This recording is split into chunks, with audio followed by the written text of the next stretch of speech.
The veterans are in town as the Washington Commanders take the next steps towards rebuilding their team. The biggest questions they need to answer as veterans and rookies come together. That coming up on today's episode of Locked On Commanders.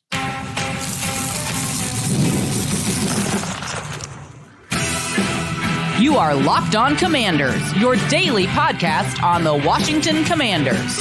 Part of the Locked On Podcast Network, your team every day. And welcome into this episode of Locked On Commanders, your daily podcast covering the Washington Commanders, part of the Locked On Podcast Network, your team every day. Thanks so much for making Locked On Commanders your first listen of the day every day. And don't forget that you can subscribe for free on YouTube or wherever you're listening to this podcast, and you can continue this conversation with me by becoming a Locked On Commanders insider. Go to joinsubtext.com/Locked On Commanders today. Sign up from there. You'll get news, analysis, one-on-one conversations with me via text message. No hashtags, no apps, no filters, just you and me conversing about the Washington Commanders. Again, go to Locked On Commanders or become a Locked On Commanders insider. Go to joinsubtext.com/Locked On Commanders and text me today. I'm David Harrison, credential member of the media covering the Washington Commanders for CommanderGameDay.com, a part of Sports Illustrated's FanNation. And I'm here with you every Monday through Friday, along with our everydayers. And as always, everydayers, I appreciate your continued support for the show.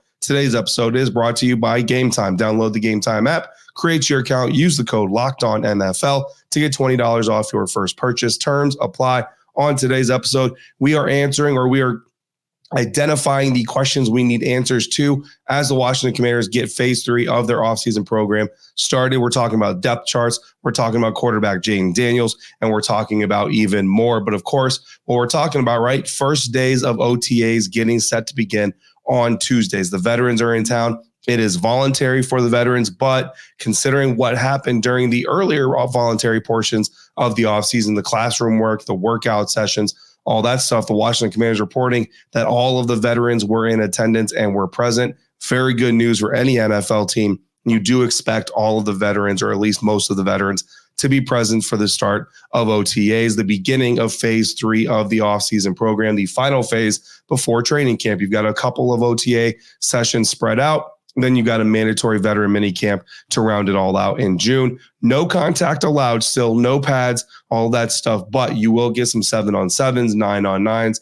11-on-11s. So, of course, check out social media, myself, all the usual suspects, the Nikki Javalas, John Keim, Sam Fortiers, all of those folks, Candy Wallers, and myself will be tweeting videos. Of course, the team is going to have even more video because they get to film more than we do. And that's okay. That's what they're there for. Now, the clear number one question heading into OTAs, it has to be Jayden Daniels, right? The quarterback, the new young quarterback, the rookie, the number 2 overall pick. Obviously, he's going to be the prime focus. He's going to be where everybody's eyes are mainly fixated, especially during 7-on-7s, 9-on-9s, 11-on-11s. I'm not going to chart every single session during this portion of the offseason. We'll chart a lot more once we get to training camp like we did last year with Sam Howell. But right now, we're more so looking for relationships. We're more so looking for connections and things like that. So we'll chart a little bit. We'll talk a little bit about that stuff, of course. But we aren't going to chart just as much as we will during training camp. So I wanted to acknowledge that obviously Jayden Daniels is the number one question, how he connects with Terry McLaurin, but also how he reacts to what an NFL defense is doing against him, how he throws against NFL defensive secondaries. In 11-on-11s, to me, the most important 7-on-7s certainly have value. 9-on-9s certainly have value. And of course, you want to see him getting the ball out. The question coming out of LSU, right? All of the sacks. So you don't want to see him sitting in the pocket, taking those quote unquote practice sacks that I hate so much. But we'll see how that goes. So, of course, Jayden Daniels and then the relationship between him and Marcus Mariota certainly obviously going to be something as well. So I wanted to acknowledge that. That's obviously the number one question for the Washington Commanders heading into this portion of the offseason. But I wanted to get to some other questions that were outside of the realm of the quarterback. And for me, the number one question after Jayden Daniels has to be, how will the veterans adapt to the new coaching staff? So Jahan Dotson earlier this offseason mentioned that it feels like he's been traded. Just being around for phase 1 and phase 2 of the offseason programs, a really totally new feel around the Washington Commanders locker room. And he says it almost feels like he's been traded to a new team. I reached out to some other members of the team, asked them similar questions. Specifically, John said it feels like he's been traded. Do you feel like it's really that big of a difference in that locker room? And to a man, I got told, yes, it is that big of a difference, which is great. And all of them said in a good way, in a very, very good way. Other players are echoing that sentiment, that excitement. and all that is good. But there's still part of a nagging history of last year, specifically of this team not jiving with new coaching, right? Now, what we've seen is some new adaptations from this coaching staff. The bags drill that has been so popular on social media. We talked about it in our last episode, wrote about it a little bit over at commandergameday.com. It's very intense. It's very competitive. And it's very, I don't want to say college football-ish, right? But it's very, very kind of outside the realm of what I'm used to seeing here for this Washington Commanders organization. And we talked about some of the differences between what we're seeing now and what we saw before. Now, I still stand on what I said. I think it's a good thing. I think it's a great change. But guys like Daron Payne, John Allen, Jamin Davis, Benjamin St-Juste, Terry McLaurin, you know what I mean? These guys are not used to doing that type of activity and having these coaches, you know, in their face, kind of like, let's go, pick it up, keep going. You know what I mean? In their face. So again, it's not done in a disrespectful manner. It's not being taken as a negative or as a get your butt moving, you're moving too slow. Nothing like that. It's supposed to be fun. And that's how the rookies have certainly been taking it. How are the veterans going to take it? I'm very curious to kind of learn that and see that. And then the carrying logs thing. I don't know if you saw the pictures the Washington Commanders shared. It was really interesting because we went into the bubble the other day for the second rookie minicamp practice. I saw those logs sitting there. And if you're a military guy, you know what I'm talking about. I had flashbacks. of carrying those things with my battle buddies across fields, putting them on our shoulders, doing sit-ups with them as a team, all kinds of fun stuff. Obviously, it's a lot of fun. It's very hard. Don't get me wrong, very painful, but it's a lot of fun as well. And I was kind of like, are they doing this? Are they doing like some guerrilla drills out here? And sure enough, you saw the pictures later on. That's exactly what they were doing. Again, talked to some players and they were okay with it. They had fun with it. They thought it was really cool exercise. But does everybody kind of take to that coaching method and these new ideas the same way? My expectation last year, I feel like a lot of the missed games were much more about professional courtesies and respect, and the players feeling like new coaches came in and didn't necessarily give them any of that respect. Kind of came in and said, I'm better than you. You need to get up to my level, and kind of treated them in that kind of a way. I don't think these players necessarily mind being coached hard or even going through some harder drills, some more up-tempo drills, having more energy in their practice, as long as it's done in kind of a professional, respectful, professional courtesy type of way. And that might rub some people out there a little bit the wrong way, that these players might expect that. But hey, man, it's their business, is kind of how they go. Now, with the coaches specifically, offensive coordinator Cliff Kingsbury, his personality has been reported much more of kind of the let's figure it out together. So I think on the offense, we're talking about a guy like Terry McLaurin, who's been on this team for a lot of stuff, a lot of turmoil, a lot of ups and downs. I think he's going to feel Cliff Kingsbury kind of gives him that professional respect. Joe Witt Jr., defensive coordinator, on the other hand, I think his personality is less of a figure it out together, more of a trust me to put you in the best place possible. Now, I don't think he goes all the way to being kind of authoritarian dictator type of coach where, nobody has a say, nobody gets to speak their voice. But I think at the end of the day, he's just a little bit more controlling of what's going on with his unit. And again, we'll see how the other players kind of gel with that. But then Dan Quinn is there to have that managing egos role as the overall head coach. But what these veterans returning have to remember is that this team has already turned over nearly half of its roster. So the bottom line is, we love some of these players. We think some of these players are really great, big parts of the future, guys like Terry McLaurin, Daron Payne, stuff like that. But the bottom line truth is, everybody, whether you're a returning veteran who's been on this team for years, or you're a new guy with a one-year deal, or a rookie who just got drafted, every single member of this team is out here to prove and needs to prove that they are a part of what this coaching staff wants to do for the future, because there's not a single player on this team that is impossible to move, prohibitive in their contract, none of that stuff. This team has $100 million in salary cap space next year, can very easily get that number up to about $110 million. Nobody is untouchable. So if you don't like what this coaching staff is doing, I don't want to say it's a you problem, but to a certain extent, you kind of have to get in to fit in, or fit in to get in, or whatever you want, however you want to say it. So we'll see how they do. Plus, yet another new franchise quarterback, right? How many new franchise quarterbacks is this for the Washington Commanders? We'll see how quickly the offensive veterans warm up. I think Terry McLaurin's not going to be a problem at all. Jahan Dotson and them have some relationships from the past, so I think you're going to be okay there. But certainly some questions that we're going to keep an eye out on the field. Speaking of on the field, how this team looks aligned, big questions there. We're going to get into some of that coming up next on today's episode of Locked On Commanders. part of the Locked On Podcast Network, your team every day.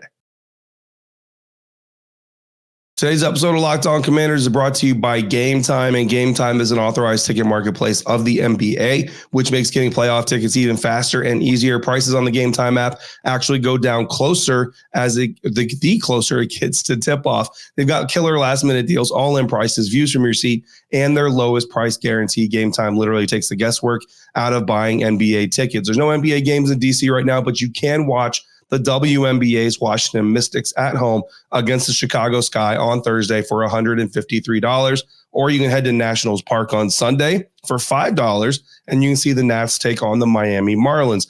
Game Time's last-minute deals save you up to 60% off buying last-minute tickets for sports, concerts, comedy, theater, etc. Their flash deals save you even more with exclusive in-app deals. Take the guesswork out of buying tickets with Game Time. Download the Game Time app, create your account, use a promo code LOCKEDONNFL to get $20 off your first purchase. Terms apply. Again, create your account, redeem the code LOCKEDONNFL for $20 off your first purchase. Download the Game Time app today. Last minute tickets, lowest price guaranteed. Thanks again for making Locked On Commanders your first listen, your first view today and every day. Every day is make sure you come back tomorrow. I'll have all my reactions from our first day of veterans and rookies together for OTAs. In the meantime, if you're watching Fox Sports and ESPN on your TV all day and realize that you got to turn the volume down when all the shouting starts, then make the switch right now to Locked On Sports Today. Locked On Sports Today is a free 24/7 sports streaming channel program for you every single day to bring you the biggest stories without all of the screaming. Locked On Sports Today brings you can't-miss analysis, opinions, and news, streaming 24/7 on YouTube or the free Amazon Fire TV channels app, part of the Locked On Podcast Network, your team every day. Continuing on with our questions, heading into phase 3 of the offseason program, the official start of OTAs, voluntary for veterans. So if there are no veterans or if there are any veterans who do not participate, please do not freak out. Please do not overly panic, but we do expect every veteran to be in attendance. Speaking of veterans in attendance, punter Tress Way, as you know, as we've discussed every day on this show, did hand down his number 5, his jersey number 5, to quarterback Jayden Daniels, who will be wearing, obviously, jersey number 5. We have been notified by the team that Tress Way has not picked his future jersey number just yet. So the jersey he will be wearing to start OTAs will be a duplicate number, or will likely be a duplicate number, I should say, and is not the final jersey number. So you're probably going to see some tweets or some videos.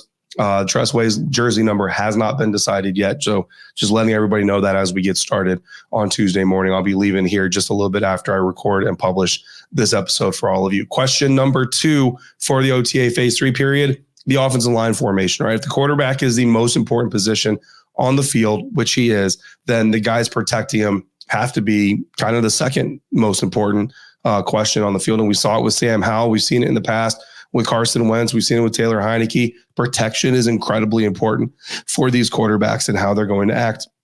And again, going back to the biggest question about Jayden Daniels coming out of college, all the sacks that he took and all the sacks that he was subjected to, how much of that was protection? How much of that was him? We can debate that. It's college. It's over. Outside of EA Sports college football coming out, we don't need to talk about that anymore. The question here is, how many sacks is Jayden Daniels going to take in the NFL? His offensive line has a lot to do with that. Now, I've got the combination that I think we're going to see, but then I've got 2 alternate combinations that we could possibly see as well. The combination that I think we're going to see on the field, the front 5 that I think we're going to see: center Tyler Biadasz, left guard Nick Allegretti, right guard Sam Cosmi, right tackle Andrew Wiley, left tackle Brandon Coleman. That is the front 5 I believe we are going to see. Now, I could be getting a little bit ahead of myself here, and maybe that's what we'll see in training camp, but right off the bat, we might see a little bit of a different look. Alternate number 1, I think the center, right guard, right tackle, I think we're pretty solid there. I think center, Tyler Biadasz. I think right guard, Sam Cosmi, and I think right tackle, Andrew Wiley. I think they're more or less solidified. They've got to do something to lose those positions, so I'm pretty confident there. But at left guard, I do think it's going to be interesting. I'm not completely sold that we see Nick Allegretti instead of Chris Paul. We may see Chris Paul start there to begin with. There's also the question of Ricky Stromberg. How does he look? Is he healthy? How does this team feel about him? But I think it's really a battle right now between Chris Paul and between Nick Allegretti. Given the team's tendency this offseason, I'm going Nick Allegretti over Chris Paul because he's the guy they brought in, and it just seems like that's kind of the way we're going. Then, of course, alternate number 2, left tackle Cornelius Lucas. This team has said on multiple occasions that they feel confident in Cornelius Lucas, even Trent Scott, if they need to roll either of those guys out or both those guys out as their starting tackles. So we'll see who starts the OTA period again. I believe it's going to be Brandon Coleman. I kind of think there's really no reason not to put him out there. You drafted him for a reason.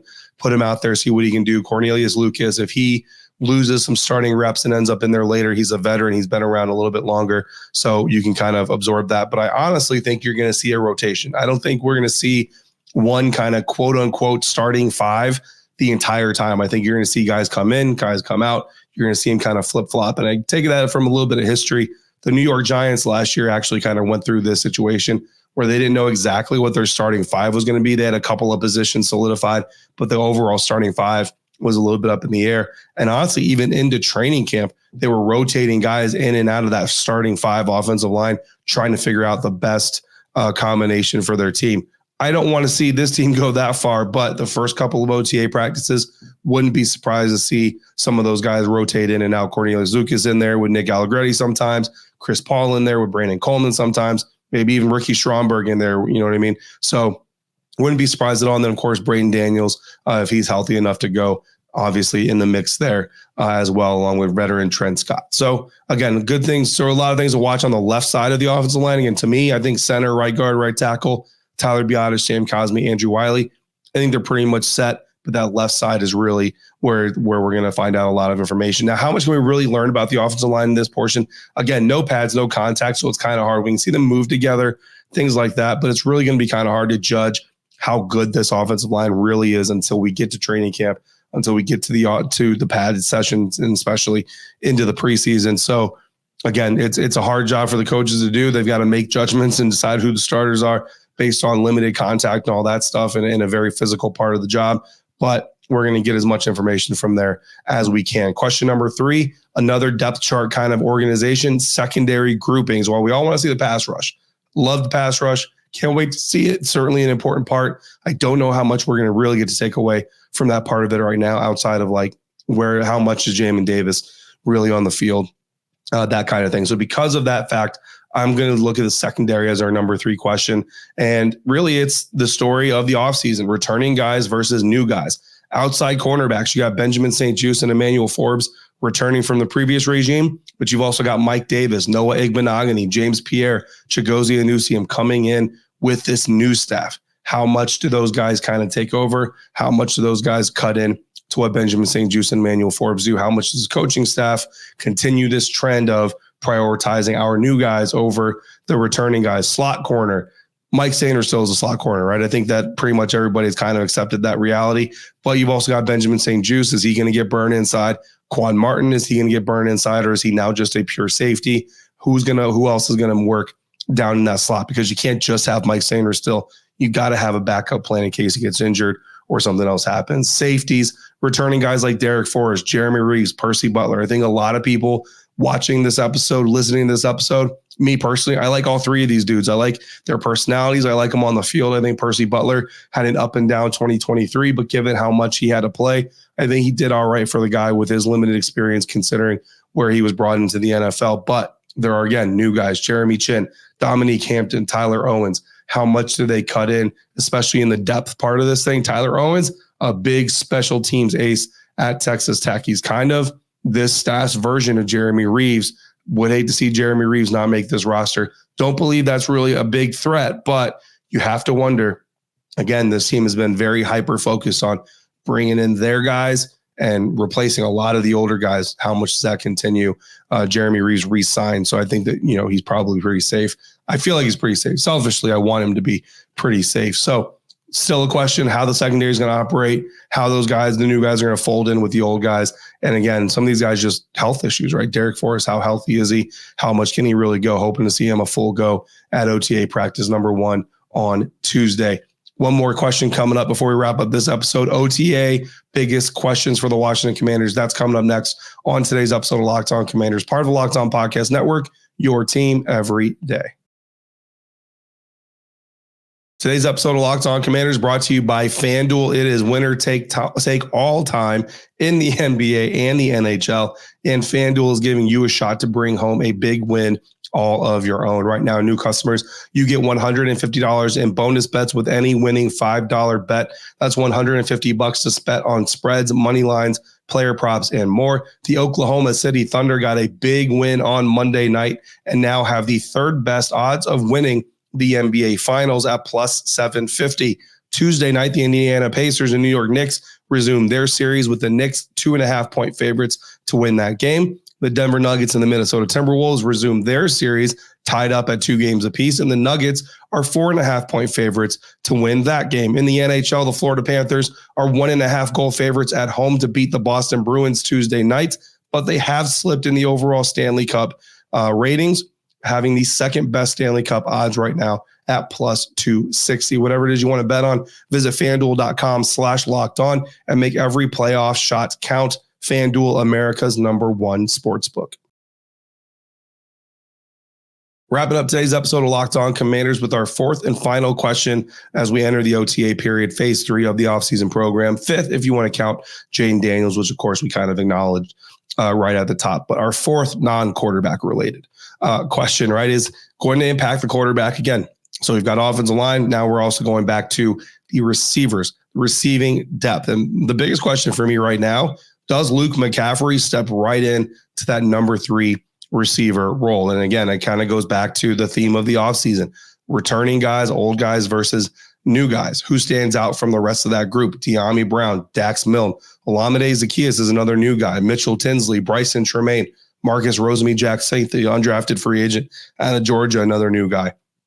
To me, I think you've got 3 receiver jobs secure on this roster: Terry McLaurin, Jahan Dotson, Luke McCaffrey.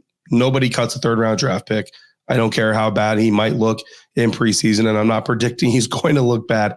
I'm just saying, even if he looks bad in preseason training camp, he's going to have to look really bad and be really lazy, and I don't think he's any of those things to get cut as a 3rd-round draft pick. So Luke McCaffrey is safe.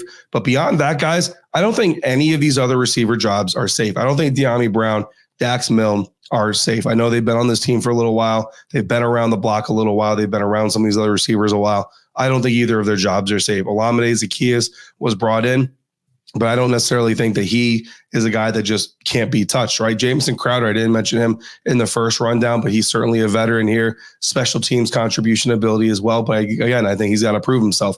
Mitchell Tinsley, obviously a guy who needs to prove himself again. Bryson Tremaine, practice squad guy who was able to participate in the rookie minicamp. Marcus Rosemy-Jacksaint, same thing, rookie minicamp guy, UDFA out of Georgia. So I feel like, all of these guys, they've got something to prove. And I really think like Marcus Rosemy-Jacksaint can make this roster and Dyami Brown could not make this roster, get cut, or maybe even traded. I feel like Dyami Brown actually might be a trade candidate. Dax Milne could be a trade candidate as well. Both of these guys have some tape. Maybe teams like him out there. They might be able to move him to another team for a 7th-round pick, whatever it is. Or maybe there's a lineman that someone's going to cut, so they just trade the lineman to Washington and trade a receiver to, Tennessee or whatever team, just spitball it, throwing it out there. So, I really feel like that's the question with the receiver group is, again, you have the top 2. Luke McCaffrey's going to be in there somewhere. I'm not sold that Luke McCaffrey's only going to be a slot guy. He did get some perimeter reps against Rice. Jahan Dotson is an effective slot weapon. Terry McLaurin can certainly do things in the slot. So I think really Luke, Terry, Jahan, like you can put any of those 3 guys in the slot. And I feel like you can put any of those 3 guys on the perimeter to differing levels of ability, right? Luke McCaffrey obviously is going to have the least amount there, but I'm very interested to see what a guy like Olamide Zaccheaus can do. Maybe gets a little bit more opportunity in a group like this. Mitchell Tinsley, interested to see if he can take another step after having a very impressive rookie season coming, in as a UDFA from Penn State. So to me, that's the final biggest question, something I'm going to be looking at early on Tuesday. We get a practice on Tuesday during OTAs. We get another practice next week, and then so on. We into the offseason program. We've got some more dates, and then a final veteran mini camp that we get to attend all 2 or 3 days of, depending on how many days they actually have coming up in June. So a lot of things still to learn on this team, a lot of things to watch for. I'm going to get ready to head out here. It is raining here in Virginia. Hopefully the weather gets better because we always love having practice outside versus inside. But we'll do what we got to do, deal with what we got to deal with. We're also going to talk to head coach Dan Quinn Tuesday before practice. things like the RFK Stadium, the t-shirt that he was wearing probably going to come up. If you're not completely up to date on the RFK Stadium updates, we don't have time on this episode, unfortunately, to cover all of it. Head over to commandergameday.com. I did a write-up summary, great report by Sam Fortier of the Washington Post. So if you subscribe to the Washington Post, make sure you check that out. If you don't, I kind of summarized it for commandergameday.com. You can get kind of the key points from it over there as well. So make sure you're staying up to date on all that stuff. We're also going to hear from Cliff Kingsbury on Tuesday. So make sure you come back for Wednesday's episode. We're going to have plenty of material to talk about. And then we got the schedule release Wednesday night. So we'll talk about that for Thursday's episode. And then we've got another episode coming on Friday, and there's going to be plenty of stuff to talk about, guys. So something happening all the time with the Washington Commanders. In the meantime, if you got questions or comments, throw them out in the YouTube comment section or text me directly. Locked On Commanders Insiders. Go to joinsubtext.com/LockedOnCommanders. Text me today. Don't forget to check out Locked On Sports Today, the first ever 24/7 live streaming sports channel on YouTube. And as always, thank you so much for making Locked On Commanders your first listen of the day, every day. Thank you for coming through like you do. Until we speak again, if you're out and about, please be safe, be kind, and I'll see you next time for another episode of Locked On Commanders, part of the Locked On Podcast Network, your team every day.